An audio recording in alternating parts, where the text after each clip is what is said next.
Hello students, welcome to my YouTube channel maths with Khaimu Khatri. आज हम इस वीडियो में class 10th NCERT math chapter first real number exercise 1.2 start करेंगे। इससे previous video में मैंने आपको फंडामेंटल थ्योरम ऑफ अरिथमेटिक से इंट्रोड्यूस करवाया था। उसी की हेल्प से अब आपको एक्सरसाइज 1.2 को करना है। ठीक है, तो जैसे आपका फर्स्ट क्वेश्चन है एक्सरसाइज 1.2 का, वो क्या है कि express each number as a product of its prime factors. आपको इन नंबर्स को प्राइम फैक्टर्स की फॉर्म में रिप्रेजेंट करके दिखाना है। तो देखिए कैसे स्टार्ट करते हैं इन क्वेश्चंस को, इनकी प्राइम फैक्टर्स की फॉर्म में देख लें। जैसे आपका फर्स्ट जो पार्ट है वो है 140। आपको 140 को उसके प्राइम फैक्टर्स की प्रोडक्ट की फॉर्म में रिप्रेजेंट करके दिखाना है। तो आपको सिर्फ क्या करना है कि आपको इनको प्राइम नंबर्स से डिवाइड करना है। ठीक है, जस्ट प्राइम नंबर से डिवाइड करना है। ठीक है, तो क्या हो जाएगा आपका, जैसे 2 7 जा 14, 2 से फिर से डिवाइड होगा, ये 35 पे होगा। उसके बाद ये 5 से डिविजिबल होगा और उसके बाद ये 7 इटसेल्फ से डिविजिबल होगा, बिकॉज 7 इटसेल्फ एक प्राइम नंबर है। ठीक है, तो जैसे 140 के जो प्राइम फैक्टर्स है वो अब क्या आपके सामने है, 2 × 5 × 7। ठीक है, तो उसने बस आपको यही कहा था कि इस क्वेश्चन में कि जो नंबर्स गिवन है इनको आप प्राइम फैक्टर्स की प्रोडक्ट की फॉर्म में रिप्रेजेंट करके दिखाइए। और आपको पता है 2 5 7 जो आपके नंबर्स हैं वो क्या है, प्राइम नंबर्स हैं। ठीक है, तो ये 140 के आपके प्राइम फैक्टर्स होंगे। ठीक है, उसके बाद आपका नेक्स्ट जो है 156, ये आपका होमवर्क हो जाएगा। जैसे आपने 140 के प्राइम फैक्टर किए हैं ऐसे ही आप 156 के प्राइम फैक्टर्स कर सकते हैं। ठीक है, उसके बाद जो नेक्स्ट क्वेश्चन है वो है 3825। आपको 3825 के प्राइम फैक्टर्स करने हैं। ठीक है, तो कैसे करेंगे स्टार्ट।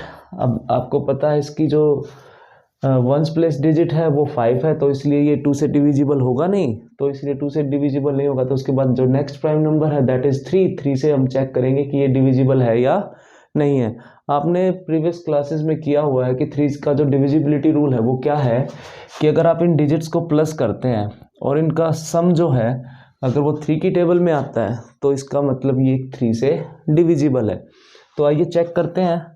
5 + 2 7 + 8 15, 15 + 3 18, और 18 आपको पता है कि 3 की टेबल में आता है, तो इसलिए 3 से ये डिविजिबल है। तो इसको 3 से डिवाइड करते हैं। 3 1 जा 3, 3 2 जा 6, 3 7 जा 21 और 3 5 जा 15 पे डिवाइड हो जाएगा। उसके बाद अगेन 5 है, तो चेक करते हैं क्या ये 3 से अगेन डिविजिबल है। तो इनको प्लस करके देखते हैं इन डिजिट्स को। 7 + 5 12, 12 + 2 14, 14 + 1 15, तो अगेन 3 की टेबल में आ रहा है 15, तो अगेन ये 3 से डिविजिबल होगा। 3 4 जा 12, 3 2 जा 6 एंड 3 5 जा 15। ठीक है, तो हमने इसके प्राइम फैक्टर कर दिए। अब अगेन 5 है, दोबारा से हम चेक करेंगे कि क्या ये 3 से डिविजिबल है या नहीं है। तो 5 + 2 7, 7 + 4 क्या हुआ 11, और आपको पता है 3 की टेबल में 11 आता नहीं है, तो इसलिए ये 3 से डिविजिबल नहीं होगा। अब 3 के बाद जो नेक्स्ट प्राइम नंबर है दैट इज़ 5। अब हम आपको चेक करने के बताएंगे कि 5 से डिविजिबल है या नहीं है। तो हम इसको कैसे देखेंगे, तो जो 5 का डिविजिबिलिटी रूल आपने पढ़ा था प्रीवियस क्लासेस में वो क्या पढ़ा था, अगर आपकी वंस प्लेस जो डिजिट है ना, अगर वो 0 हो या 5 हो तो वो हमेशा 5 से डिविजिबल होगा। तो इसकी जो वंस प्लेस डिजिट है वो क्या है 5, तो विच मीन्स ये किससे डिविजिबल होगा 5 से। तो 5 की टेबल में किस पे कैंसिल होगा, 5 8 जा 40 पे, और ये 5 रिमाइंडर कितना बचेगा आपका 2, और 5 कैरी करेंगे तो 25, और आपको पता है 25 5 की टेबल में कितने पे कैरी करता है, अगेन 5 पे। तो 5 से होगा अगेन डिविजिबल, 5 1 जा 5 7 जा, और 17 इटसेल्फ एक प्राइम नंबर है, तो ऑब्वियसली ये 17 से डिविजिबल है। तो 17 1 जा 17। तो 3825 के जो प्राइम फैक्टर्स हैं दैट इज 3 × 3 × 5 × 5 × 17। ठीक है, तो हमने 3825 को उसको प्राइम फैक्टर की प्रोडक्ट की फॉर्म में रिप्रेजेंट करके दिखा दिया है। ठीक है, उसके बाद जो आपका नेक्स्ट नंबर है दैट इज 5005। तो ऑब्वियसली इसकी जो वंस प्लेस डिजिट है वो 5 है, तो विच मीन्स ये 2 से तो डिविजिबल होगा नहीं। और 2 का डिविजिबिलिटी रूल आप सबको पता है कि अगर उसकी ones place digit even number है तो वो 2 से डिविजिबल है, अदरवाइज वो 2 से डिविजिबल नहीं है। तो ये 2 से तो डिविजिबल होगा नहीं बिकॉज इसकी वंस प्लेस डिजिट आपकी 5 है। तो 5 के बाद आप क्या चलेंगे नेक्स्ट प्राइम नंबर 3 पे। और 3 पे चलेंगे तो आप उसका सम करके देखेंगे डिजिट्स का, तो क्या बनेगा 10, और 3 की टेबल में 10 आता नहीं, तो ये विच मीन्स ये 3 से भी डिविजिबल नहीं है। तो अब आपको क्या करना पड़ेगा, नेक्स्ट नंबर क्या है आपका प्राइम 5, और आप ये आपको भी मैंने प्रीवियस क्वेश्चन में बताया था कि ये 5 से डिविजिबिलिटी का रूल क्या था कि अगर लास्ट डिजिट या वंस प्लेस डिजिट आपकी 0 है या फिर 5 है तो वो किससे डिविजिबल होगी, 5 से। ठीक है, तो अब हम इसको 5 से डिवाइड करते हैं, तो 5 1 जा 5 0 जा 5 0 जा 5 1 जा। ठीक है, अब 5 से तो ये डिविजिबल होगा नहीं, अब क्लियरली है क्योंकि इसकी वंस प्लेस डिजिट क्या है 1, और डिविजिबिलिटी रूल क्या था 5 का, आपका लास्ट डिजिट जो या वंस प्लेस डिजिट है वो 0 या फिर 5 होनी चाहिए, तो ये 5 से तो डिविजिबल होगा नहीं। अब 5 के बाद नेक्स्ट डिजिट क्या है आपके, सॉरी प्राइम नंबर, तो वो क्या है आपका 7, तो 7 से चेक करते हैं, 7 1 जा 7, 10 माइनस 7 कितना होगा 3, 0 को कैरी करेंगे 30, और 7 4 जा 28, 30 माइनस 28 कितना होता है आपका 2, और 1 कैरी करेंगे तो 21, तो कितना हो जाएगा 3 पे कैरी करेगा, 7 3 जा 21। ठीक है, तो उसके बाद अब देखते हैं, अब 7 से तो ये डिविजिबल होगा नहीं 143, क्योंकि लास्ट डिजिट आपकी क्या बनी 3, और 7 2 जा 14, 3 रिमाइंडर बचेगा आपका, तो 7 से डिविजिबल नहीं होगा। 7 के बाद जो आपका नेक्स्ट प्राइम नंबर है दैट इज 11। ठीक है, तो 7 के बाद जो आपका नेक्स्ट प्राइम नंबर है 11, तो 11 से चेक करते हैं कि क्या ये डिविजिबल है, तो 11 1 जा 11, 14 माइनस 11 क्या हुआ भाई 3, रिमाइंडर बचेगा और 3 कैरी कर देंगे 33, और आपको सबको पता है कि 33 11 की टेबल में कितने पे कैरी करता है 3 पे, 11 3 जा 33, और 13 इटसेल्फ एक प्राइम नंबर है, तो विच मीन्स ये किससे डिविजिबल होगा इटसेल्फ से, तो मतलब 13 से, 13 1 जा 13। ठीक है, तो जो 5005 के जो प्राइम फैक्टर बने हैं आपके वो क्या बने हैं 5 × 7 × 11 × 13, ये आपने इसको रिप्रेजेंट करके दिखा दिया है प्राइम फैक्टर की प्रोडक्ट में। ठीक है, उसके बाद जो लास्ट पार्ट है 7 4 2 9, वो ये है आपका फिफ्थ पार्ट, यहाँ कर देते हैं 7 4 2 9, इसको आपको प्राइम फैक्टराइज करना है। तो इसमें आपको एक बात ध्यान रखनी है कि जब हम इसको डिविजिबिलिटी रूल अप्लाई करेंगे ना, तो ये डायरेक्ट जो डिविजिबल होगा ना, ये डायरेक्ट 17 से डिविजिबल होगा, और वो आपको पता चलेगा क्वेश्चन की प्रैक्टिस से। जब तक आप प्रैक्टिस नहीं करेंगे तो आपको पता नहीं चलेगा कि ये डायरेक्ट किस प्राइम नंबर से डिवाइड होगा। ठीक है, तो जब आप प्रैक्टिस कर लोगे तो आपको पता चल जाएगा कि ये जो डायरेक्ट है वो 17 से डिविजिबल होगा। 17 से पहले जितने भी प्राइम नंबर्स आएंगे ना, उनमें से ये किसी भी नंबर से डिविजिबल नहीं है। ठीक है, तो अब 17 से डिवाइड करते हैं, 17 से डिवाइड करेंगे तो आपका 74 है, तो आपको पता है ये 17 की टेबल में कितने पे कैरी करेगा 4 पे, और 17 4 जा कितना होता है 68, 74 में से 68 को सब्ट्रैक्ट करोगे तो आपका रिमाइंडर जो बचेगा वो कितना बचेगा 6। ठीक है, और 6 2 कैरी करेंगे 62 होगा, और 62 आपको पता है 17 की टेबल में 3 पे कैरी करेगा, 17 3 जा कितना हो जाएगा वो 51। 62 में से जब आप 51 को सब्ट्रैक्ट करोगे तो 62 में से कितना बचेगा भाई, सब्ट्रैक्ट करेंगे तो 11, और 9 कैरी करेंगे तो 119 बन जाएगा। और आपको पता है ना 17 की टेबल में 119 कितने पे कैरी करता है 7 पे, 17 7 जा 119। ओके, तो ये 17 से डिविजिबल होगा। 17 के बाद अगेन जो नेक्स्ट प्राइम नंबर है दैट इज 19, अब ये 19 से डिविजिबल होगा। ठीक है, तो 19 की टेबल में 43 कितने पे कैरी करेगा 2 पे, ऑब्वियसली 19 2 जा 38। ठीक है, और रिमाइंडर कितना बचेगा आपका 5, और 7 कैरी करेंगे तो कितना बनेगा 57, तो 19 3 जा कितना बनेगा आपका 57। ठीक है, 3 पे कैरी करेगा, और 23 इटसेल्फ एक प्राइम नंबर है तो ऑब्वियसली ये इटसेल्फ से डिविजिबल होगा, दैट इज 23 से डिविजिबल होगा, 23 बन जा 23। तो जो आपका 7 4 2 9 था उसको हमने रिप्रेजेंट करके दिखा दिया आपको प्राइम फैक्टर्स की प्रोडक्ट की फॉर्म में 17 × 19 × 23। ठीक है, ये आपका क्वेश्चन नंबर फर्स्ट था। इसमें आपको जस्ट कुछ नहीं करना था, बस आपको ये दिखाना था कि भाई ये जो आपको गिवन नंबर्स है ना कंपोजिट, इन कंपोजिट नंबर्स को प्राइम फैक्टर्स की प्रोडक्ट की फॉर्म में रिप्रेजेंट करना था by the help of fundamental theorem of arithmetic. ठीक है, जो मैंने आपको प्रीवियस वीडियो में एक्सप्लेन की है। ठीक है, तो ये आपका क्वेश्चन नंबर फर्स्ट था। अब नेक्स्ट क्वेश्चन करेंगे क्वेश्चन नंबर 2। आइए अब क्वेश्चन नंबर 2 करते हैं।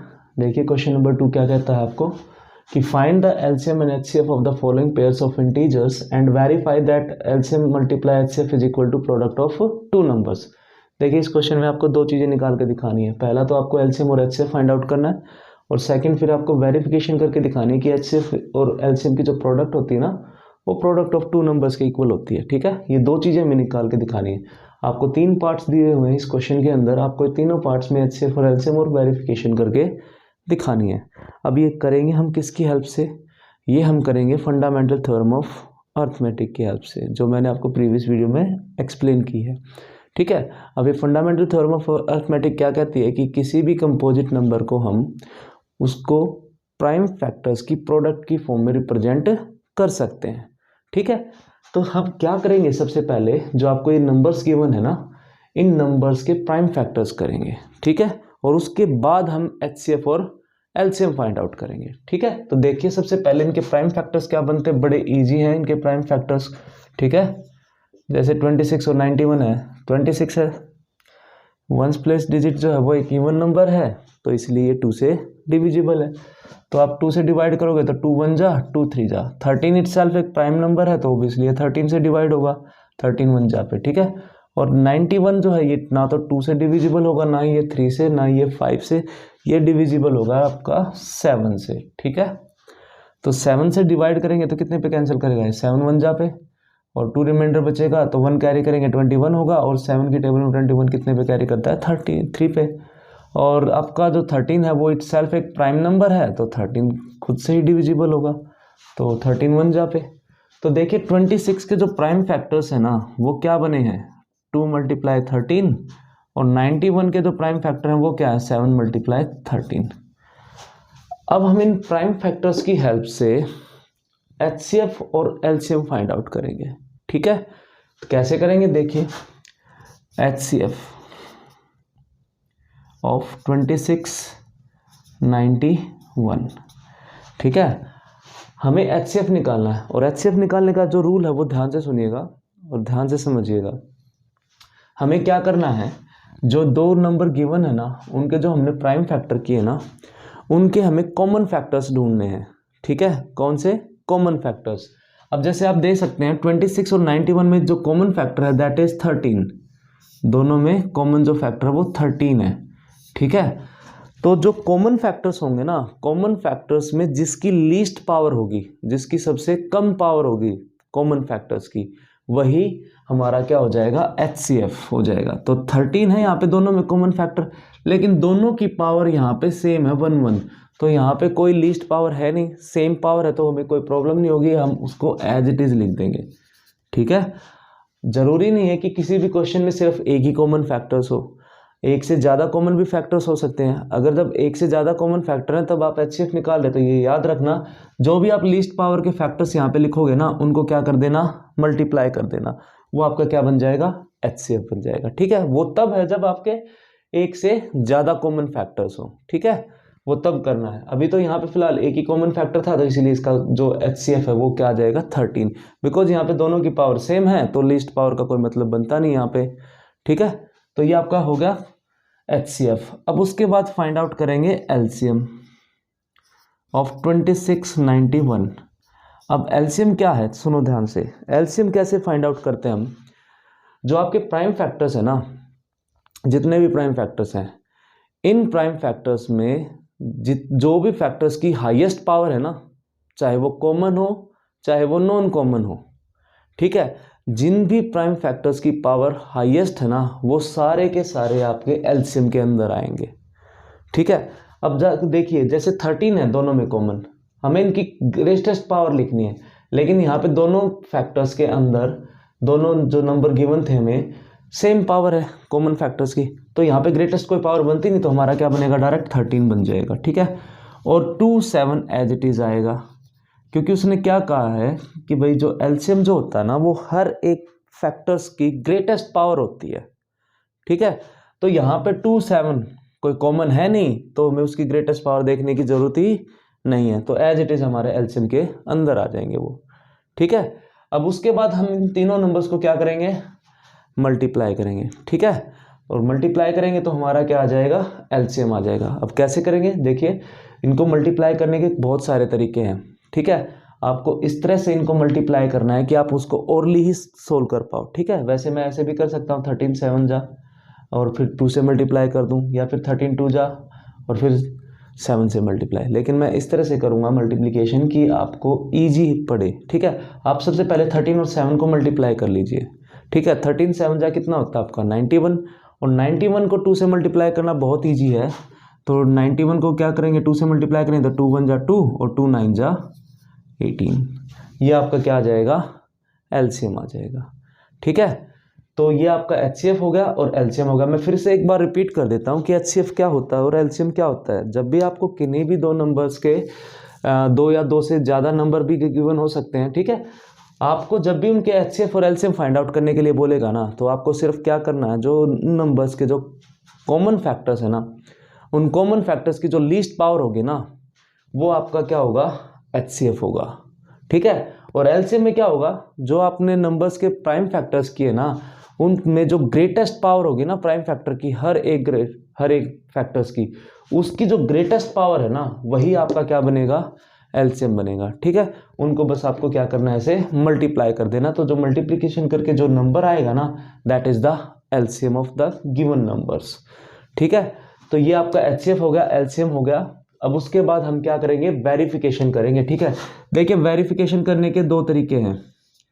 एक में तो आप डायरेक्ट मल्टीप्लाई करके चेक कर सकते हैं, बट वो आपके लिए टाइम कंज्यूमिंग होगा कि भाई जैसे आप वेरिफिकेशन करोगे, जैसे एलसीएम मल्टीप्लाई एचसीएफ है, देखो। ठीक है, तो एलसीएम मल्टीप्लाई एचसीएफ है, लेफ्ट हैंड साइड में आपका यही तो है ना।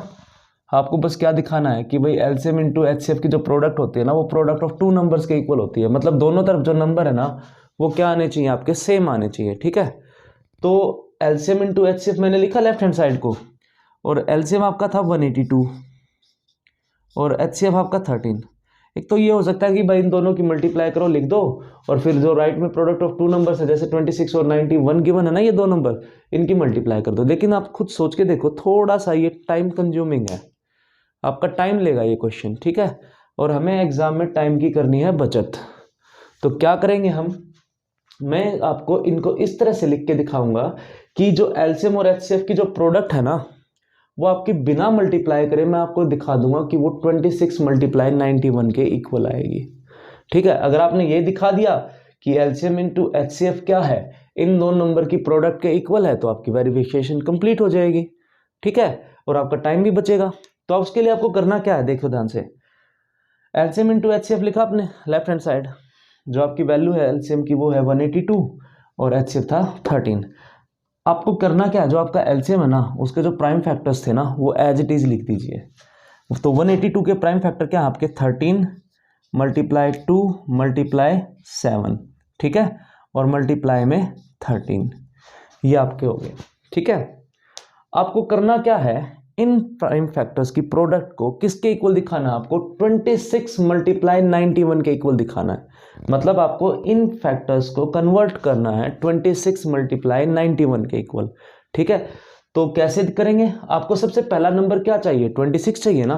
तो आप खुद देख लीजिए यहाँ पे कि 13 2 जा क्या है आपका 26 है, और 13 7 जा क्या है 91 है।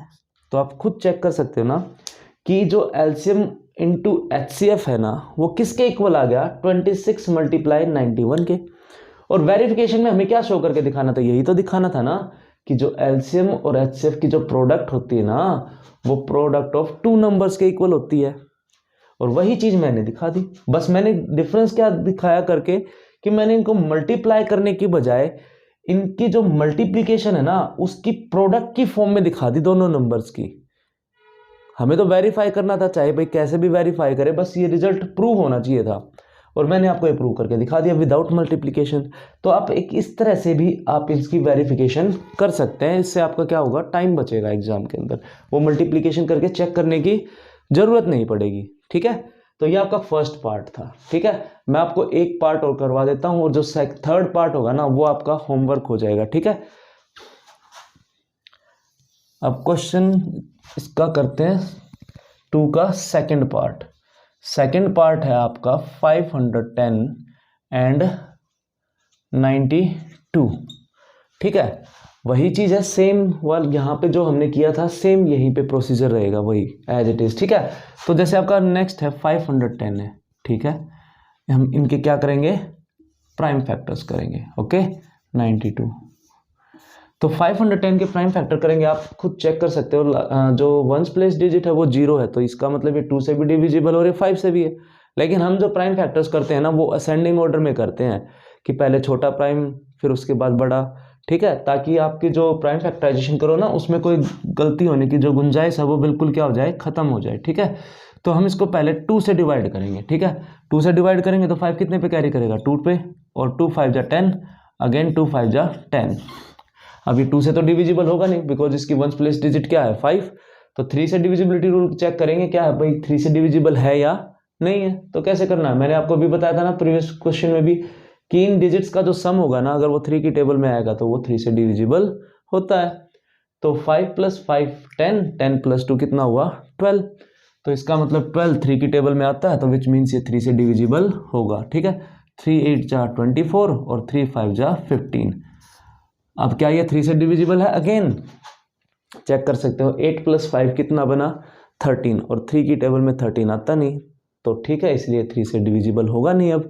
अब 3 के बाद जो नेक्स्ट है प्राइम नंबर वो है 5।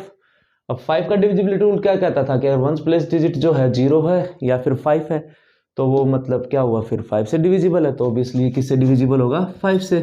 तो 5 से करेंगे तो आपको पता है 5 1 जा 5 7 जा, और 17 इटसेल्फ एक प्राइम नंबर है, तो ऑब्वियसली खुद से ही डिविजिबल होगा ये इटसेल्फ से। तो 17 1 जा 17। तो 510 के जो प्राइम फैक्टर्स बने ना, वो बने हैं आपके 2 × 3 × 5 × 17।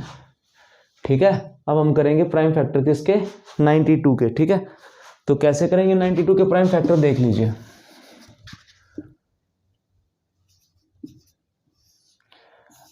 जो वंस प्लेस डिजिट है इसकी यहाँ पे क्या है, 2, दैट इज इवन, तो विच मीन्स ये 2 से डिविजिबल होगा आपका।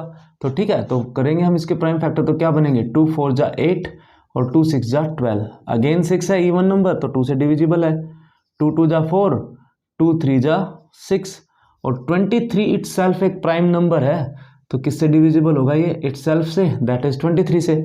और 23 की टेबल में 23 कितने पे कैरी करेगा, 1 पे। ठीक है, तो जो 92 के जो प्राइम फैक्टर है ना, वो क्या आ गया आपके 2 raised to the power 2 × 23। अब ये 2 raised to the power 2 कैसे लिखा, कोई भी एक प्राइम फैक्टर अपने आप को जितने बार रिपीट करेगा ना, वो उसकी पावर बन जाएगा। जैसे यहाँ पे 2 कितने टाइम्स रिपीट हो रहा है, 2 बार, तो इसलिए 2 raised to the power 2 हो जाएगा। अगर ये 3 टाइम्स होता तो 2 raised to the power 3 हो जाता। ठीक है, तो इसलिए मैंने इसको पावर की फॉर्म में लिख दिया। अब निकालेंगे इसका क्या, HCF। अब HCF निकालने का रूल मैं ऑब्वियसली पिछले पार्ट में आपको बता चुका हूँ, मैं फिर रिपीट कर देता हूँ, देख लीजिए। मैंने HCF क्या बताया था, 2 नंबर का अगर आपको HCF निकालना है तो कैसे निकालेंगे, कि आपको दोनों के जो प्राइम फैक्टर्स है ना, उनमें आपको कॉमन फैक्टर ढूंढने हैं। ठीक है, और जो कॉमन फैक्टर्स होगा ना, कॉमन फैक्टर की जो लीस्ट पावर है वही हमारा क्या बनेगा, HCF। अब देखिए यहाँ पे एक कॉमन फैक्टर क्या है आपका, 2। दोनों में जो कॉमन फैक्टर है वो है 2 के अलावा यहाँ पे कोई भी कॉमन फैक्टर नहीं है। तो दोनों में कॉमन फैक्टर की कौन सी पावर लेने के लिए बोला है मैंने आपको, जिसकी पावर लीस्ट है। यहाँ पे 2 की पावर 2 है और यहाँ पे 2 की पावर कुछ भी नहीं है, तो आपको पता है यहाँ पे क्या होगी, पावर 1 होगी। ठीक है, तो दोनों में लीस्ट पावर कौन सी है ये, तो यही हमारा क्या बन जाएगा, HCF, क्योंकि इस 2 के अलावा हमारे इनकी प्राइम फैक्टराइजेशन में कोई भी कॉमन फैक्टर नहीं है। ठीक है, तो ये हमारा बन गया HCF। अब नेक्स्ट क्या निकाल के दिखाएंगे, LCM। ठीक है, तो 510, 92। अब क्या निकालेंगे, LCM। सबसे पहले कॉमन फैक्टर को ही ले लेते हैं। कॉमन फैक्टर में जिसकी ग्रेटेस्ट पावर है वो हमें LCM में लेना होता है। ठीक है, तो LCM में देखेंगे यहाँ पे, तो 2 दोनों में कॉमन ये है, और कॉमन में ग्रेटेस्ट पावर किसकी है, इसकी, तो इसलिए ये हमारा किस में आ जाएगा, LCM में आ जाएगा, 2 raised to the power 2। और बाकी जितने भी प्राइम फैक्टर्स हैं उनकी ग्रेटेस्ट पावर लिखनी है। अब ये अकेले नंबर्स हैं, इनमें कोई भी कॉमन नंबर्स है नहीं, तो इनके इट सेल्फ क्या है, ग्रेटेस्ट पावर में है, तो ये एज इट इज आ जाएंगे आपके सारे के सारे फैक्टर्स 3, 5, 17 एंड 23। ठीक है, तो अभी आपको करना क्या है, इन सबको मल्टीप्लाई करना है, और जो आप मल्टीप्लाई करेंगे वही आपका क्या बन जाएगा, एलसीएम। ठीक है, तो इनकी मल्टीप्लिकेशन करके चेक करते हैं कि एलसीएम आपका क्या आता है। ठीक है, 2 कितना होता है आपको पता है, 4, 4 3 जा कितना हो जाएगा 12, 12 5 जा कितना हो जाएगा 60 सॉरी। ठीक है, 60, और 16 को 17 से मल्टीप्लाई करेंगे तो कितना हो जाएगा 102, और पीछे 0 लगा देंगे तो 1020 बनेगा। ठीक है, तो यहां तक की जो प्रोडक्ट है वो बनी है आपकी 1020। ठीक है, अब आपको लास्ट किससे मल्टीप्लाई करना है इसको, 23 से, तो 23 से मल्टीप्लाई करेंगे तो क्या होगा, 23 0 जा 0, 23 2 जा 46, और 23 1 जा 23, तो इसकी जो प्रोडक्ट आएगी वो कितनी आ जाएगी 2 3 4 6 0, ये आपका क्या बन जाएगा, एलसीएम बन जाएगा। ठीक है, तो आपका इस क्वेश्चन में एचसीएफ और एलसीएम दोनों चीज़ें आ गई हैं। ठीक है, बस एक ही चीज़ बची है, वो क्या है, वेरिफिकेशन। और वेरिफिकेशन वैसे ही कीजिएगा जैसे मैंने आपको फर्स्ट पार्ट में बताया है। ठीक है, उसमें आपके क्या हो गए भाई, टाइम कंज्यूमिंग था जो मल्टीप्लिकेशन करने वाला प्रोसीजर, लेकिन अगर आप उसको इस क्वेश्चन को इस तरह से करोगे वेरिफिकेशन को, तो आपका टाइम बचेगा। ठीक है, तो वेरिफिकेशन में क्या करना है भाई, एलसीएम मल्टीप्लाई एचसीएफ। एलसीएम क्या है आपका इस क्वेश्चन में 2 3 4 6 0, और एचसीएफ कितना है इसमें 2। मैंने क्या बताया था, एलसीएम लिखने के बाद जो एलसीएम के जो प्राइम फैक्टर्स है ना, उनको एज इट इज यहाँ पे लिख दो। ठीक है, तो क्या है आपका 2 raised to the power 2, 3 5 17 23, और ये 2 एज इट इज। अब आपको क्या करना है, ये जो फैक्टर्स है ना, इसको कन्वर्ट करके दिखाना है किसमें, 510 मल्टीप्लाई 92 के, क्योंकि उसने क्या कहा, एलसीएम इंटू एचसीएफ किसके इक्वल होना चाहिए, प्रोडक्ट ऑफ 2 नंबर्स। तो वो 2 नंबर हमारे ये हैं, तो मुझे इन दोनों को नंबर को किस में कन्वर्ट करके दिखाना, बस प्रोडक्ट ऑफ 2 नंबर्स में कन्वर्ट करके दिखाना है। ठीक है, तो कैसे करेंगे, देखिए सबसे पहले मैं छोटा नंबर ये है हमारा आपका जो स्मॉलेस्ट नंबर है इन दोनों में, तो सबसे पहले मैं ये नंबर बना के दिखाता हूँ आपको, देखो ध्यान से, 2 raised to the power 2 कितना हुआ 4, और 23 यहाँ पे है, तो 23 को अगर आप 4 से मल्टीप्लाई करोगे तो कितना बनेगा आपका 92 बनेगा। ठीक है, विच मीन्स आपके जो बाकी बचे नंबर्स है ना, जब उनकी प्रोडक्ट करोगे तो उनकी प्रोडक्ट कितनी आएगी आपकी 510।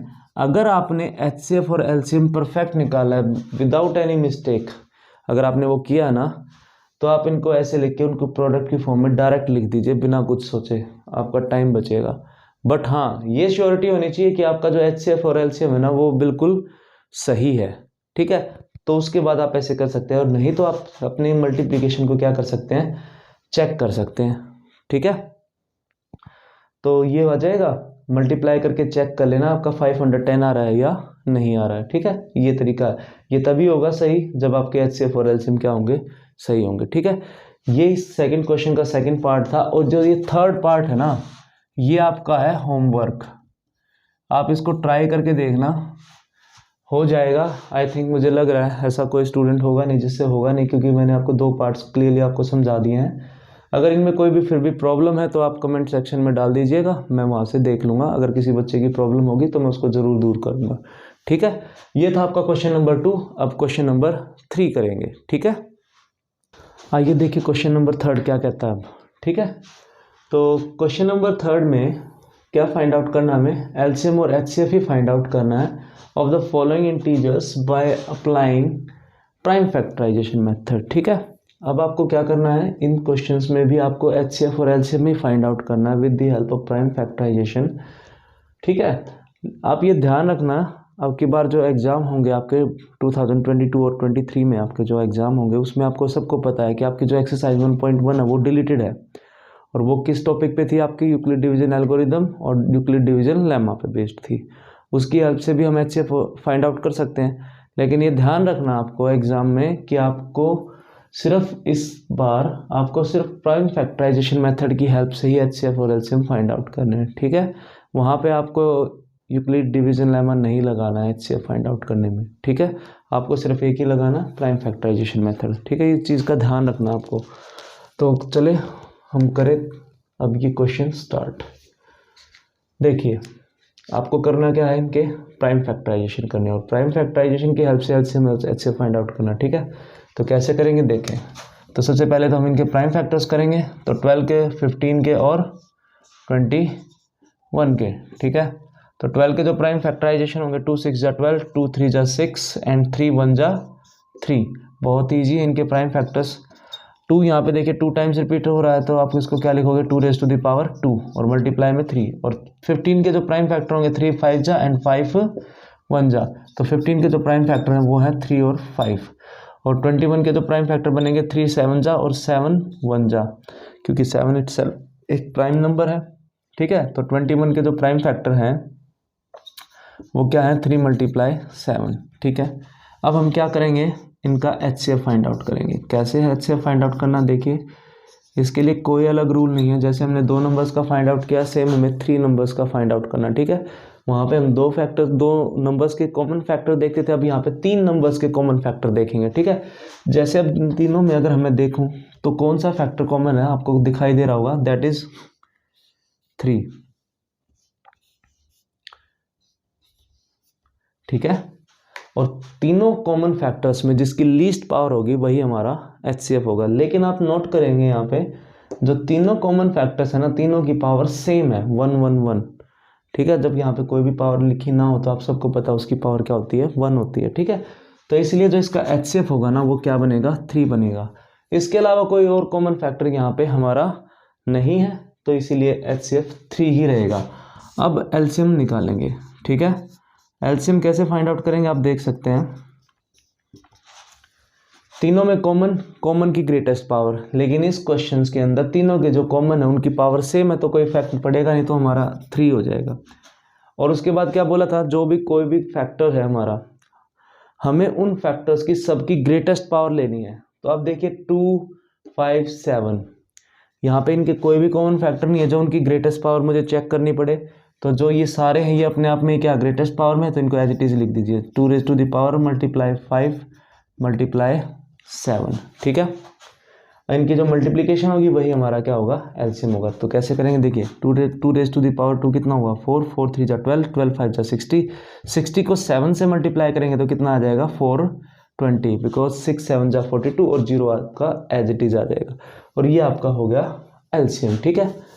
तो ये था आपका HCF और LCM फाइंड आउट करना, कितने नंबर्स का, 3 नंबर्स का, ठीक है। अब उसके बाद आप दोनों में से कोई एक क्वेश्चन कर लेना, मैं आपका एक क्वेश्चन करवा देता हूँ, ठीक है। तो जैसे मैं आपको थर्ड पार्ट करवा देता हूँ, सेकंड आप खुद अटेम्प्ट करके देखना। अगर आपसे नहीं होगा तो मुझे कमेंट बॉक्स में मैसेज डाल देना, मैं चेक कर लूँगा, मैं करवा दूंगा इसको बाद में, ठीक है।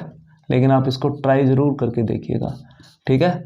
आपको थर्ड पार्ट समझ में आ गया तो सोच लेना आपको सेकंड पार्ट भी समझ में आ जाएगा, ठीक है।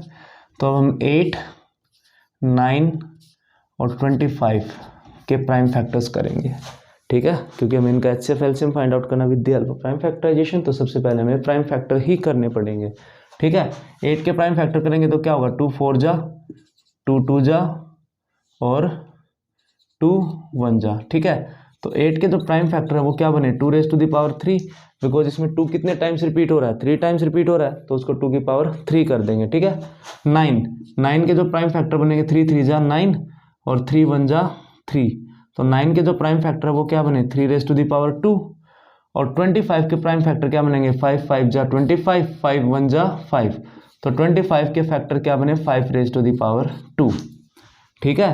अब हम निकालेंगे इसका HCF, ओके। कैसे निकालेंगे HCF, वही सेम रूल, क्या कि तीनों में कॉमन फैक्टर और कॉमन फैक्टर की जो लीस्ट पावर होगी that is the HCF। But आप यहाँ पे चेक करेंगे कि यहाँ पे कोई भी फैक्टर कॉमन नहीं है। तो आप सबको पता है, छोटी क्लासेस में अपने 6th स्टैंडर्ड में किया हुआ है, जब भी किसी भी 2 या 2 से ज़्यादा नंबर में अगर कोई भी फैक्टर कॉमन ना होना तो उसका जो HCF होता है वो ऑलवेज कितना होता है, 1 होता है। क्यों होता है भाई 1, क्योंकि हर एक नंबर का फैक्टर होता है, तो इसीलिए इसका HCF कितना बन जाएगा, 1 बन जाएगा। जब भी कोई फैक्टर कॉमन ना हो तो उसका HCF ऑलवेज क्या होता है, 1। ये आपका MCQ में भी क्वेश्चन पूछ सकते हैं कि इसी तरह का कोई क्वेश्चन देके, ठीक है, तो ये ध्यान रखना। ओके, तो HCF कितना हो जाएगा, 1 हो जाएगा, बिकॉज कोई भी कॉमन फैक्टर नहीं है। और LCM में आपको सबको पता है कि ईच फैक्टर कॉमन हो चाहे नॉन कॉमन फैक्टर हो, उसकी हमें कौन सी पावर लिखनी है, ग्रेटेस्ट पावर लिखनी है, ठीक है। तो ग्रेटेस्ट पावर देखें, ये सारे इंडिविजुअल हैं क्योंकि इनमें कोई भी कॉमन फैक्टर नहीं है, तो ये अपने आप में क्या है, ग्रेटेस्ट पावर में है, तो इनको लिख दीजिए। तो 2 raise to the power 3, 3 raise to the power 2, 5 raise to the power 2, ये हमारा LCM हो जाएगा। बस हमें क्या करना है, इनकी अब मल्टीप्लाई करनी है, ठीक है। कैसे करेंगे आप देख सकते हैं। 2 रेज़ टू द पावर 3 कितना होता है, आप सबको पता है 8, 3 की पावर 2 कितना होगा 9, और 5 की पावर 2 कितना होगा 25 हो जाएगा, ठीक है। अब इनको आपस में मल्टीप्लाई करना है। 25 को 9 से मल्टीप्लाई करने के बजाय आप इसको मल्टीप्लाई करना 25 को 8 से, बिकॉज 25 8 जा कितना होता है आपका 200 होता है, ठीक है। और 200 को 9 से मल्टीप्लाई करेंगे तो आपको पता है 9 2 जा 18, और 2 जीरो जो है आपकी वो एज इट इज रहेंगे। देखो मल्टीप्लाई हम कैसे भी कर सकते हैं, 25 9 जा भी करके कर सकते हैं, लेकिन 25 9 जा करोगे 225 आएगा, फिर उसको आपको 8 से मल्टीप्लाई करके चेक करना पड़ेगा। लेकिन अगर आप 25 को 8 से मल्टीप्लाई करोगे तो आपको पता है 200 होता है, और 200 को 9 से मल्टीप्लाई करने के लिए आपको बोर्ड की ज़रूरत नहीं पड़ेगी, ठीक है। आप और उसको कैलकुलेट कर सकते हैं। तो ये इसका क्या बन जाएगा, LCM बन जाएगा, ठीक है। ये सेकंड पार्ट आपका होमवर्क है, आपने यहाँ पे देख लिया ना, जब भी कोई कॉमन फैक्टर नहीं होगा तो उसका HCF 1 होगा। सेम इस केस में होगा, बिकॉज जो आपको ये जो नंबर गिवन है ना, ये नंबर आपको क्या गिवन है, प्राइम। अगर ये नंबर प्राइम नंबर है ना, तो जब आप इनके फैक्टर्स करोगे तो कोई भी कॉमन फैक्टर होना नहीं है 1 के अलावा, तो इसलिए इनका भी HCF 1 आएगा। और LCM आपको पता है ये अपने आप में ग्रेटेस्ट पावर में होंगे, तो इनकी मल्टीप्लिकेशन कर लेना, वही आपका LCM बन जाएगा, ठीक है। तो यह था आपका क्वेश्चन नंबर 3, जिसमें आपको 3 नंबर्स के HCF और LCM फाइंड आउट करने थे, ठीक है। हम नेक्स्ट क्वेश्चन करेंगे, क्वेश्चन नंबर 4। आइए देखते हैं क्वेश्चन नंबर 4 में क्या कहता है। अब देखिए क्वेश्चन नंबर 4 है, given that HCF of 306657 is equal to 9, you have to find the LCM of 306657, ठीक है। ये हमें नहीं पता, बस हमें जो गिवन डाटा वो जस्ट इतना है। इस क्वेश्चन के अंदर आपको सिर्फ HCF गिवन है, और इस HCF की हेल्प से आपको क्या फाइंड आउट करना है, LCM फाइंड आउट करना है, ठीक है। वो कैसे फाइंड आउट करेंगे, मैंने आपको जो इंट्रोडक्शन करवाया था ना इसका, चैप्टर 1 का फंडामेंटल थ्योरम ऑफ अर्थमेटिक में, तो वहाँ पे मैंने एक रिलेशन बताया था। क्या बताया था आपको, कि HCF of AB multiply LCM of AB is equal to product of 2 numbers, ठीक है। कि भाई जो HCF और LCM की जो प्रोडक्ट होती है ना, वो उन 2 नंबर्स की प्रोडक्ट के इक्वल होती है, ठीक है। सेम फॉर्मूला आपको यहाँ पे अप्लाई करना है, ठीक है। और इसी की हेल्प से आपका क्या निकलेगा, LCM निकलेगा। और आपको यहाँ पे 2 नंबर्स क्या गिवन है, ये आपको 306 जो गिवन है ये आपका A है, और जो 657 गिवन है ये आपका B है, ठीक है। तो आपको इनकी हेल्प से क्या निकालना है, LCM। तो देखिए ये फॉर्मूला कैसे अप्लाई होगा, यहाँ पे देखिए आपको बस A और B को रिप्लेस करना है, किससे, 306 एंड 657 से। तो ठीक है, HCF of 306 657 multiply LCM of 306 657 is equal to 306 multiply 657, product of 2 numbers के इक्वल होगा, ठीक है।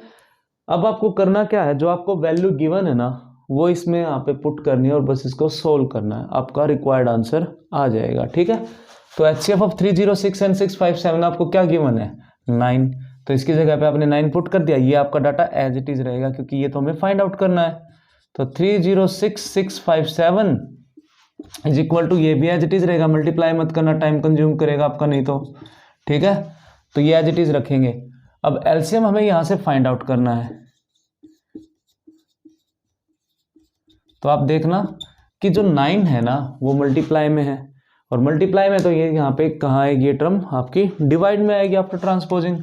तो ये हो जाएगा आपका 306 मल्टीप्लाई 657 डिवाइडेड बाय 9।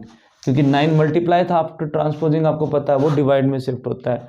ठीक है, अब 9 से चाहे आप इसको कैंसिल आउट करो या इसको कैंसिल आउट करो, क्योंकि ये दोनों के दोनों 9 से कैंसिल आउट होंगे। ठीक है, जैसे मैं आपको इसको करके दिखा देता हूँ। 9 1 जा 9, 9 3 जा 27, रिमाइंडर बचेगा 3, 6 कैरी करेंगे 36, 9 4 जा 36, और 6 5 7 की 34 के साथ जब आप मल्टीप्लाई करोगे तो इसकी जो मल्टीप्लाई आएगी ना वो आएगी आपकी 2 2 3 3 8।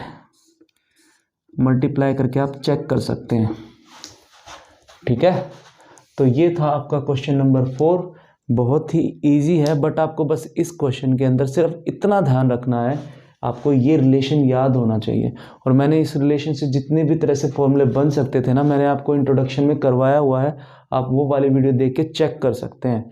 ठीक है, तो ये आपका क्वेश्चन नंबर 4 था। और ये आपके बार हो सकता है कि आपके एग्जाम में इस तरह का कोई क्वेश्चन आ जाए, क्योंकि आपकी 1.1 और 1.4 डिलीटेड है, तो आपकी 2 ही एक्सरसाइज सिलेबस में, तो हो सकता है क्वेश्चन पॉसिबल हो यहाँ से आना। ठीक है, तो ये हो गया आपका क्वेश्चन नंबर 4। अब क्वेश्चन नंबर 5 करेंगे।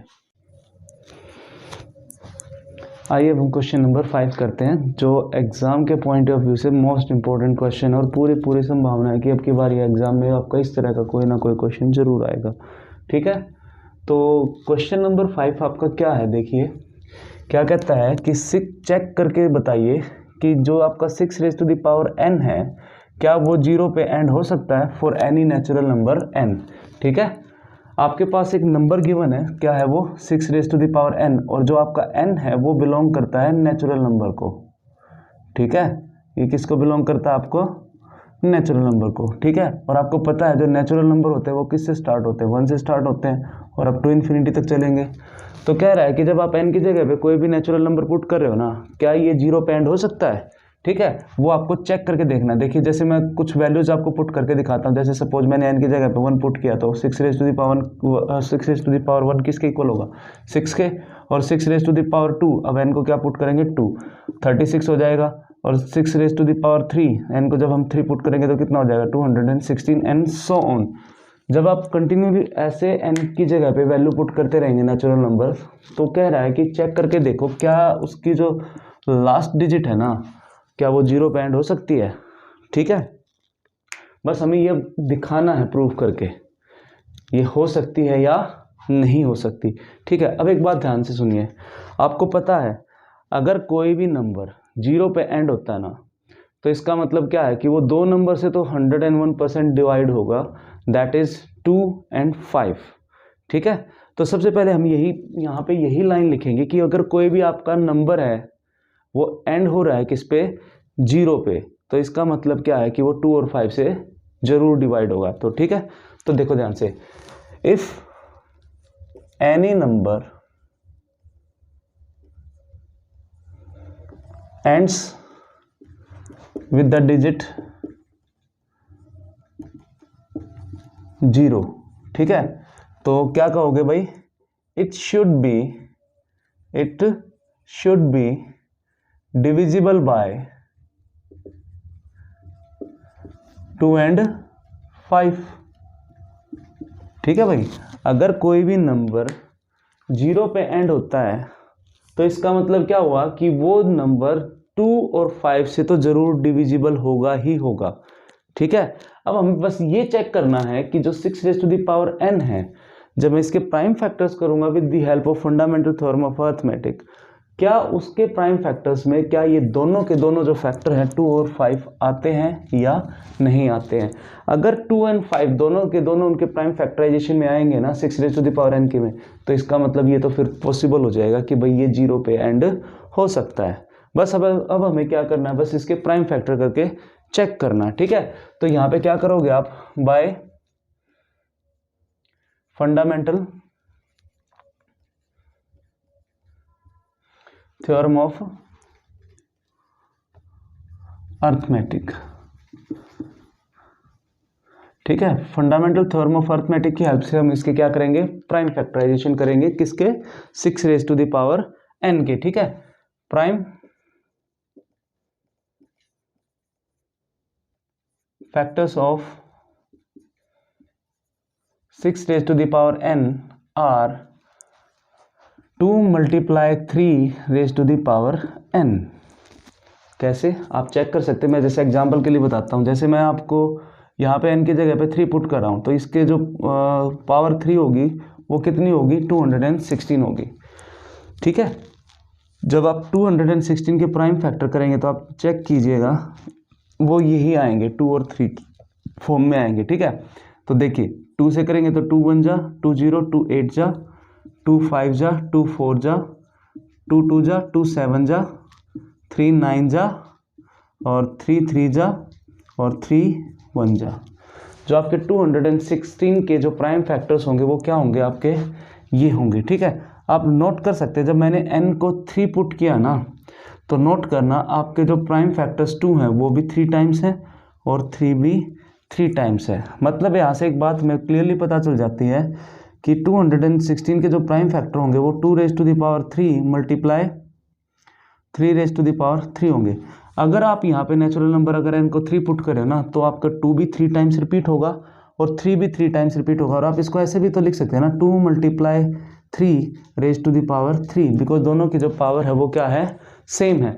सेम आप ऐसे ही 36 के भी प्राइम फैक्टर कर सकते हैं। ठीक है, 36 के आप प्राइम फैक्टर करके देखिए, 2 से करेंगे तो आपका क्या आएगा 18 और 2 से करेंगे तो 9 और 3 से करेंगे तो 3 जा पे और 3 से करेंगे तो 3 1 जा पे।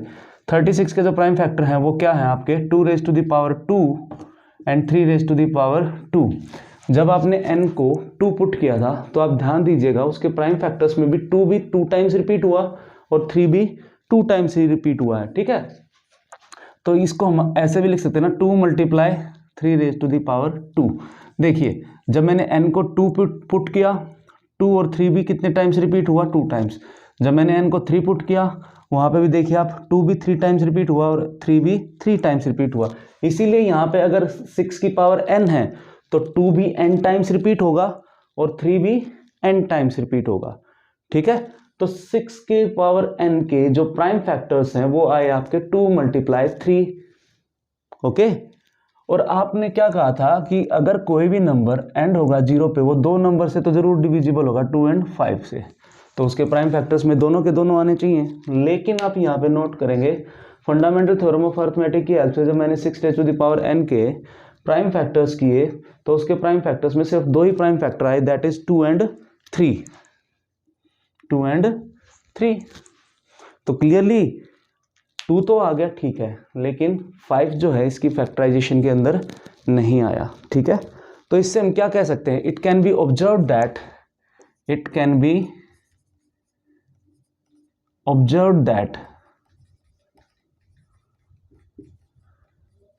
ठीक है, क्या ऑब्जर्व किया कि आपके जो 6 raise to the power n के जो प्राइम फैक्टर्स है ना, वो जस्ट क्या है 2 एंड 3 हैं। ठीक है, उसमें 5 जो है वो प्राइम फैक्टर नहीं आया। तो ठीक है, हमने ये बोल दिया भाई, it can be observe that 5 is not in the prime factorization of 6 raise to the power n। ठीक है, आपको बस ये मेंशन करके दिखा देना है। ठीक है, it can be observe that 5 is not कि जो आपका जो 5 है ना वो इसकी प्राइम फैक्टराइजेशन के अंदर नहीं आया। 5 is not in the prime factorization of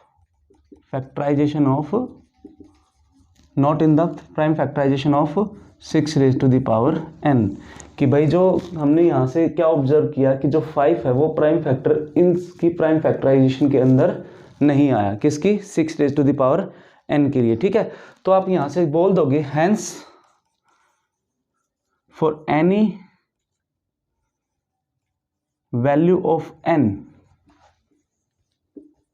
कि भाई n की किसी भी वैल्यू के लिए जो 6 raise to the power n है वो जो है ना क्या होगा 5 से डिविजिबल नहीं होगा। ठीक है, तो क्या कहोगे 6 raise to the power n, ठीक है ना, क्या कहोगे कि भाई ये जो 6 raise to the power n है वो डिविजिबल नहीं होगा, किससे 5 से डिविजिबल नहीं होगा। ठीक है, तो 6 raise to the power n will not divisible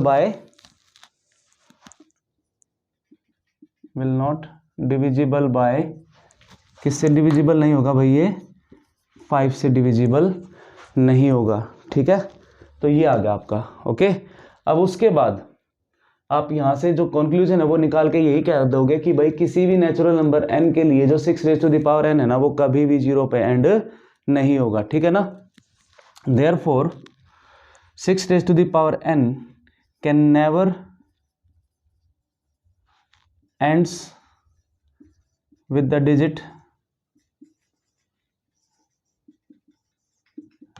digit 0 for any natural number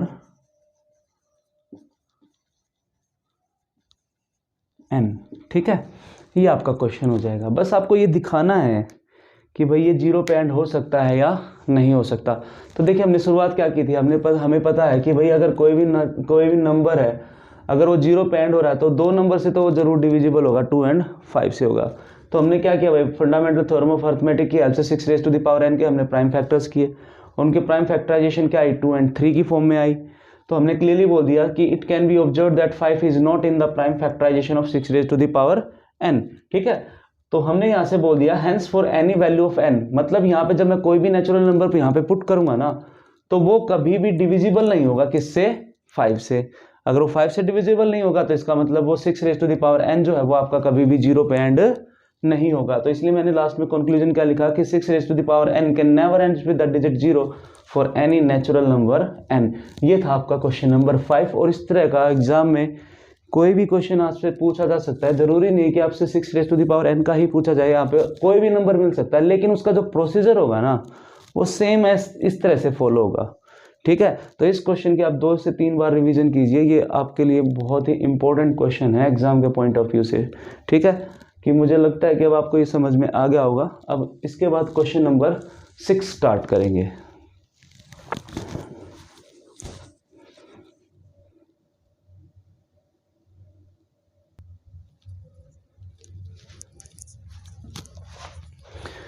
देखिए अब क्वेश्चन नंबर 6 क्या है आपका, क्या कहता है कि भाई एक्सप्लेन करके दिखाइए कि ये नंबर और ये जो नंबर्स है ना ये कंपोजिट नंबर्स हैं, ठीक है। हमें क्या प्रूव करके दिखाना भाई, जो आपके दो नंबर हैं इनको दिखाना है कि ये कंपोजिट नंबर कैसे हैं। अब देखो ध्यान से, मैंने आपको प्रीवियस वीडियो में जो इंट्रोडक्शन करवाया था उस इंट्रोडक्शन में आपको कंपोजिट नंबर मैंने आपको अच्छी तरह से समझाए थे, ठीक है। तो मैं यहाँ पे फिर से रिपीट कर दूंगा, ठीक है। देखो आपको इन दोनों को कंपोजिट नंबर प्रूव करना, आपको पता है ना मेनली जो नंबर्स होते हैं वो 2 टाइप्स के होते हैं, नंबर्स आर ऑफ 2 टाइप्स, ठीक है। 2 टाइप्स के जो आपके नंबर होते हैं कौन कौन से, देखिए एक होता है आपका प्राइम नंबर और सेकंड होता है composite number, prime and composite. मैं फिर से यहाँ पे रिपीट कर देता हूँ ताकि आपको वो अच्छे से समझ में आ जाए, ठीक है। तो नंबर्स कितने टाइप्स के हो गए, 2 टाइप्स के हो गए आपके, एक तो प्राइम और दूसरा कंपोजिट नंबर हुआ, ठीक है। ये होगा। अब आपको पता है कि जो आपका जो प्राइम नंबर होता है वो क्या होता है, प्राइम नंबर, ठीक है। आपको सबको पता है कि प्राइम नंबर जो होता है वो डिविजिबल होगा सिर्फ 2 ही नंबर से, that is 1 and itself only, okay. और जो कंपोजिट नंबर जो होता है ना, कंपोजिट नंबर क्या होता है, कंपोजिट नंबर वो होता है जिसके मोर देन 2 फैक्टर्स हो, ठीक है। और वो कौन से, जो 1 और इटसेल्फ को छोड़ के, मतलब उसके अलावा कोई अगर कोई थर्ड फैक्टर्स भी है ना उसके अंदर तो वो आपका क्या होगा, कंपोजिट नंबर होगा, ठीक है। तो देखिए प्राइम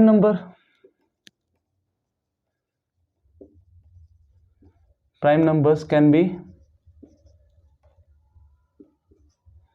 divided by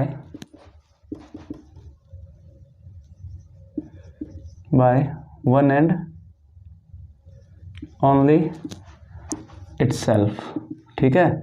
कि जो आपका प्राइम नंबर है ना वो सिर्फ डिविजिबल होगा किससे, 1 and only itself होगा, ठीक है। whereas कंपोजिट नंबर क्या होगा भाई, whereas कंपोजिट नंबर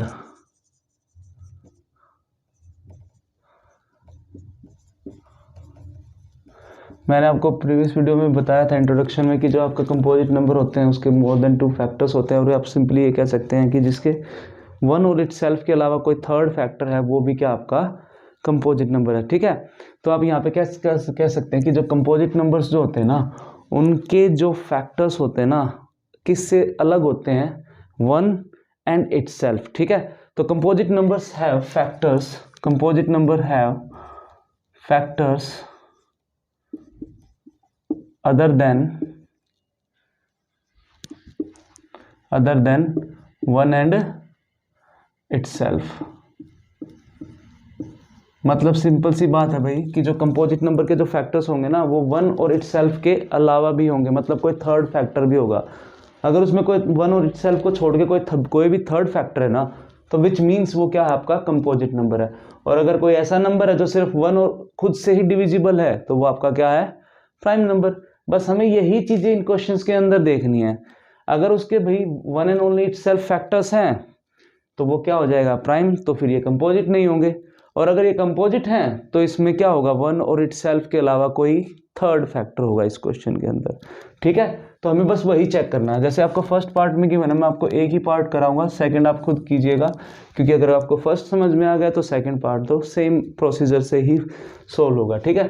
तो देखिए क्या है, 7 × 11 × 13 + 13। तो आप यहाँ से नोट कर सकते हैं कि कॉमन क्या निकल रहा है आपका 13, क्योंकि देखिए यहाँ तक का आपका ये नंबर है फर्स्ट और ये सेकंड नंबर है। तो यहाँ से आपको क्लियरली दिखाई दे रहा है दोनों में क्या नंबर है, कॉमन 13। तो मैं यहाँ से 13 कॉमन निकाल लूँगा, तो यहाँ पे बचेगा क्या, 7 × 11 और प्लस में 13 जो कि कॉमन आ चुका है, तो यहाँ पे क्या बचेगा आपका 1। तो 13 × ये कितना हो जाएगा आपका 77 प्लस में 1, तो 13 × 77 + 1 कितना हुआ आपका 78 हुआ, ठीक है। आप 78 को फर्दर फैक्टराइज करके लिख सकते हो ना, अगर आपको नहीं आते तो आप इसको ऐसे प्राइम फैक्टर्स की हेल्प से करके चेक कर सकते हैं, ठीक है। तो 2 से करेंगे, 2 × 3 = 6 और ये क्या हो जाएगा 2 × 9 = 18 और ये कितने पे होगा 3 पे, 3 13 जा पे, और 13 इटसेल्फ एक प्राइम नंबर है, तो आपको पता है कि 13 है तो 1 से डिविजिबल होगा। तो आपने देखा कि 78 के जो प्राइम फैक्टर हैं वो क्या आए हैं आपके 2, 3 एंड 13। तो आप क्या लिख दीजिएगा नेक्स्ट स्टेप में, 13 × 2 × 3 × 13, ठीक है। अब देखिए इस गिवन एक्सप्रेशन में आपके जो फैक्टर्स हैं वो क्या क्या आए हैं, 2, 3 एंड 13। आप ये भी कह सकते हो ना कि इसके मोर देन 2 फैक्टर्स हैं, क्लियरली आपको दिखाई दे रहा है 2 भी इसका एक फैक्टर है, 3 भी एक फैक्टर है और 13 भी एक फैक्टर है। तो ऑब्वियसली ये 2 से ज़्यादा फैक्टर हो चुके हैं, तो ये वैसे भी क्या बन गया, ये आपका कंपोजिट नंबर, मतलब ये आपका कैसा नंबर है, कंपोजिट नंबर है, ठीक है। तो यहाँ पे आप बोल दोगे द गिवन एक्सप्रेशन हैज़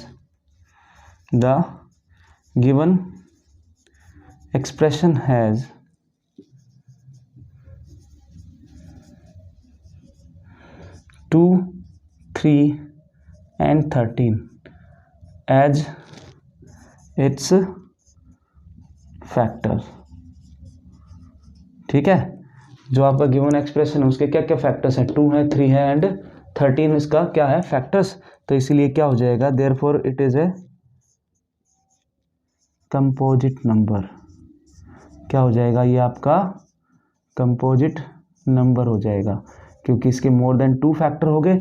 और ये मैंने ये भी बोला है कि जिसके 1 और इटसेल्फ के अलावा कोई अदर फैक्टर है थर्ड, तो भी वो कंपोजिट होता है। तो आप यहाँ पे चेक कर सकते हैं कि तो इसके फैक्टर्स हैं 2 हैं, 3 एंड 13 है, तो इसलिए क्या हो गया आपका कंपोजिट नंबर। जो आपका सेकंड पार्ट है ये आप खुद ट्राई करके देखिएगा, आपको ये अब मेरे ख्याल से तो समझ में आ चुका होगा कि इसको कैसे अटेम्प्ट करना है, ठीक है। अगर फिर भी कोई प्रॉब्लम है तो कमेंट बॉक्स में मेंशन कर दीजिएगा, ठीक है। तो मैं उसको सोल्व करने की पूरी पॉसिबल कोशिश करूँगा, ठीक है। तो देखिए ये क्वेश्चन था, बस आपको इसको कंपोजिट नंबर दिखाना था। बस आपको क्या देखना है भाई, कंपोजिट नंबर की आपको डेफिनेशन पता होनी चाहिए। अगर आपको कंपोजिट नंबर की डेफिनेशन पता है ना, तो ये सबसे इजी क्वेश्चन है कि इसको अटेम्प्ट कैसे करना है, ठीक है। तो फर्स्ट पार्ट मैंने आपको समझा दिया, सेकंड पार्ट आपका होमवर्क है, आप ट्राई करके देखिएगा। अगर कोई प्रॉब्लम हो तो ज़रूर कमेंट बॉक्स में मेंशन कर दीजिएगा, ठीक है। तो ये था आपका क्वेश्चन नंबर 6, जो कि बहुत ही इजी क्वेश्चन है। बस आपको यहाँ पे बेसिक 2 ही डेफिनेशन पता होनी चाहिए आपको, प्राइम और कंपोजिट नंबर्स की, ठीक है। अगर ये आपको डेफिनेशंस पता हैं तो ये सम आपके लिए बहुत ही इजी है। अब इसके बाद करेंगे क्वेश्चन नंबर 7, जो इस एक्सरसाइज का लास्ट क्वेश्चन है, ठीक है।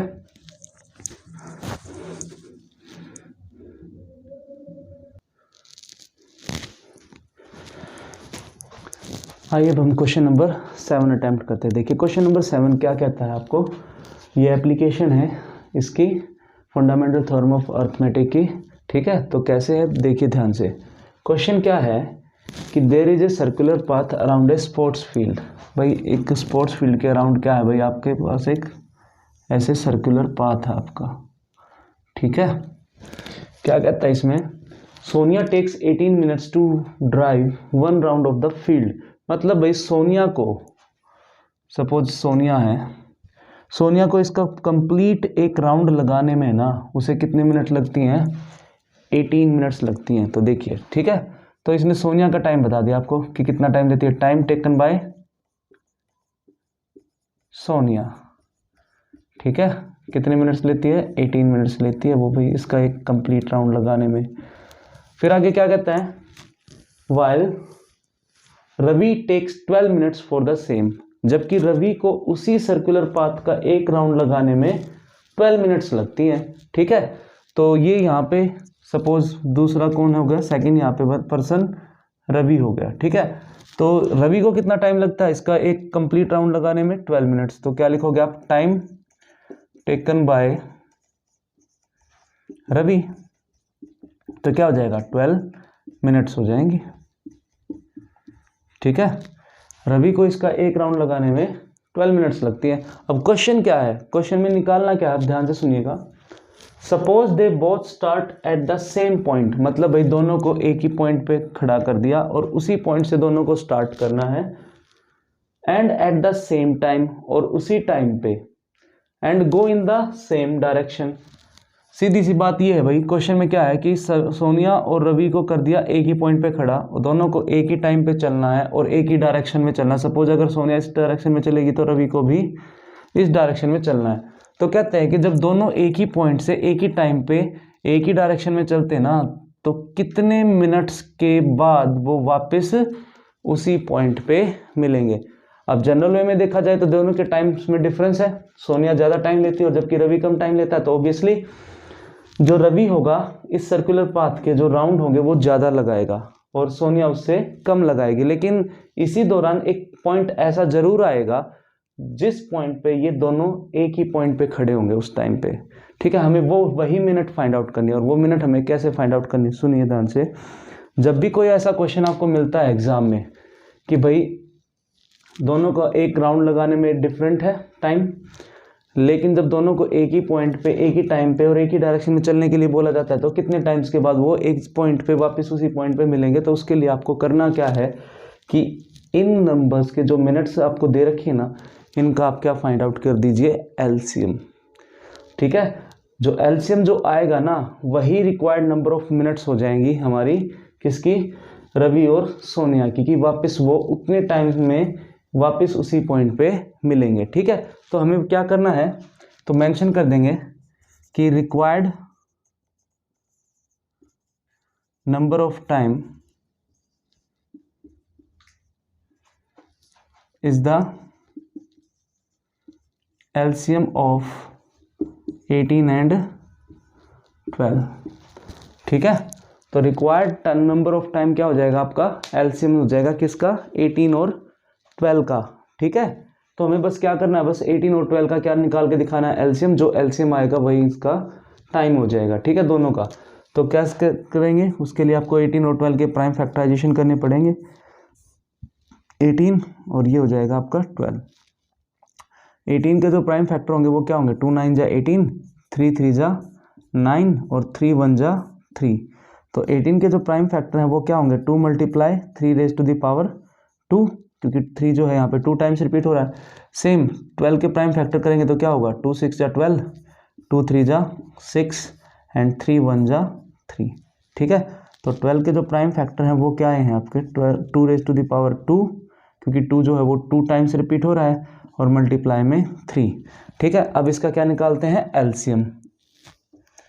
तो एलसीएम ऑफ 18 एंड 12, सॉरी आप इसको ऐसे लिखने की बजाय आप ऐसे लिख लीजिए, LCM of 18 12 is equal to, LCM आपको पता है ना, जो प्राइम फैक्टर्स होते हैं उनकी जो ग्रेटेस्ट पावर होती है वही क्या होता है आपका एलसीएम। तो आप देखेंगे 2 दोनों में कॉमन, लेकिन ग्रेटेस्ट पावर किसकी है, इसकी है। तो ये वाला जो आपका किस में आएगा, एलसीएम में आएगा, 2 raise to the power 2। Second 3 भी दोनों में कॉमन है, और दोनों में कॉमन में जो ग्रेटेस्ट पावर है वो कौन सी है, ये है, तो ये आपका एलसीएम में आ जाएगा। ठीक है, 3 raise to the power 2। Okay, तो ये आपका एलसीएम होगा, और इसको मल्टीप्लाई कर दीजिए, वो आपका रिक्वायर्ड नंबर ऑफ टाइम आ जाएगा। तो देखो 2 रेज़ टू द पावर 2 कितना होगा 4, 3 रेज़ टू द पावर 2 कितना होगा 9, तो 4 × 9 कितना हो जाएगा 36। तो जो 18 और 12 का जो एलसीएम है ना वो 36 आया। तो इसका मतलब क्या है कि क्वेश्चन में हमसे क्या पूछा था कि after how many minutes will they meet again at starting point. तो इसका मतलब वो कितने मिनट्स के बाद मिलेंगे, 36 मिनट्स के बाद वो वापस उसी स्टार्टिंग पॉइंट पे मिलेंगे। ठीक है, तो यहाँ पे लिख देंगे they will meet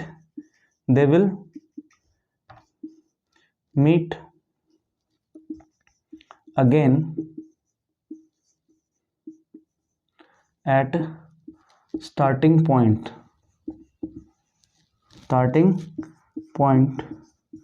in 36 minute. ठीक है, ये आपका क्वेश्चन हो गया। तो ये ध्यान रखना है आपको, जब भी आपसे क्वेश्चन में इस तरह का क्वेश्चन पूछा जाए कि भाई दोनों को एक ही पॉइंट पे खड़ा कर दिया, दोनों को एक ही टाइम पे एक ही डायरेक्शन में चलने के लिए बोला जाए और कितने मिनट्स के बाद वो मिलेंगे, तो ऐसे क्वेश्चंस में आपको ऑलवेज क्या फाइंड आउट करना है, एलसीएम। और आपको पता है एचसीएफ कब फाइंड आउट करते हैं, जब आपको ग्रेटेस्ट बोला जाए। जब भी आपको किसी क्वेश्चन में ग्रेटेस्ट पूछा जाए ना, तो वहाँ पे आपको एचसीएफ निकालना है, और जहाँ पे इस तरह के क्वेश्चन पूछे जाए वहाँ पे आपको क्या निकाल के दिखाना है, एलसीएम निकाल के दिखाना है। तो बड़ा इजी क्वेश्चन है, बस थोड़ा सा समझने का है, नहीं तो क्वेश्चन में कुछ भी नहीं है, क्योंकि ये सारा कुछ हम ऑलरेडी कर चुके हैं। ठीक है, ये था आपका क्वेश्चन नंबर 7। तो आज आपकी एक्सरसाइज 1.2 हो जाती है फिनिश। ठीक है, अगर आपको इस एक्सरसाइज से रिलेटेड कोई भी प्रॉब्लम है तो आप कमेंट बॉक्स में मेंशन कर दीजिएगा, मैं उसको रिजॉल्व करने की पूरी कोशिश करूँगा। ठीक है, तो अगर आपको ये एक्सरसाइज अच्छी लगी, समझ में आई, तो लाइक और सब्सक्राइब कर दीजिए। ठीक है, ओके, तो अब नेक्स्ट वीडियो में हम करेंगे एक्सरसाइज 1.3।